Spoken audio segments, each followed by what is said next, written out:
이번 시간엔 연립 1차 부등식입니다. 부등식 두 개가 연립되어 있습니다. 그러면 이 두 부등식을 만족하는 x범위의 교집합을 구하라는 뜻입니다.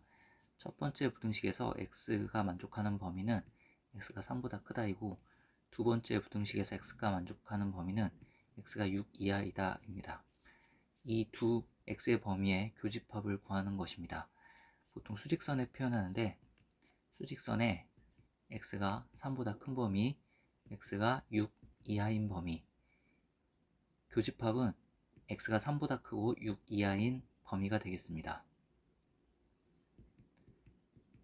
이런 두 부등식이 연립되어 있을 때 첫 번째 부등식에서 구해지는 x의 범위는 x가 마이너스 1보다 크다이고, 두 번째 부등식에서 구해지는 x의 범위는 x가 마이너스 3 이상입니다.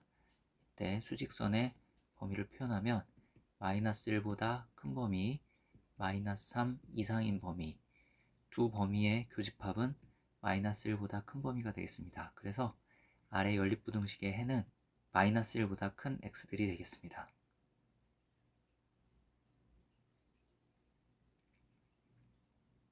연립부등식입니다. 첫 번째 부등식에서 구해지는 x의 범위는 다음이고, 두 번째 부등식에서 구해지는 x의 범위는 다음입니다. 두 범위의 교집합은 수직선에서 2보다 큰 범위, 마이너스 1 이하인 범위, 교집합이 없죠. 이런 경우에는 해가 없는 경우가 되겠습니다. 두 부등식을 동시에 만족하는 x값이 없으므로 이 연립부등식의 해는 없습니다. 연립부등식이 이런 형태로 쓰여질 때도 있습니다. 이런 형태의 연립부등식은 반드시 이렇게 잘라야 됩니다. 그래서 이런 부등식과 이런 부등식으로 잘라서 계산을 해줘야 됩니다. 첫 번째 부등식에서 구해지는 x의 범위는 다음이고, 두 번째 부등식에서 구해지는 x의 범위는 다음입니다. 이 두 x의 범위의 교집합은 1에서부터 4 이하까지가 되겠습니다. 위 연립부등식을 만족하는 x는 1에서부터 4 이하까지가 되겠습니다.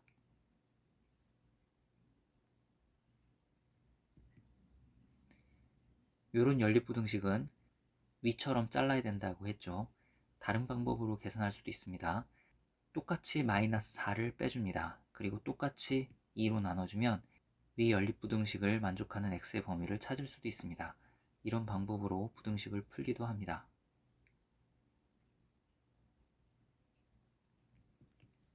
(140개의) 초콜릿이 있습니다. 학생들한테 나눠주려고 하는데 초콜릿을 4개씩 나눠주면 남고 5개씩 나눠주면 부족하다고 합니다.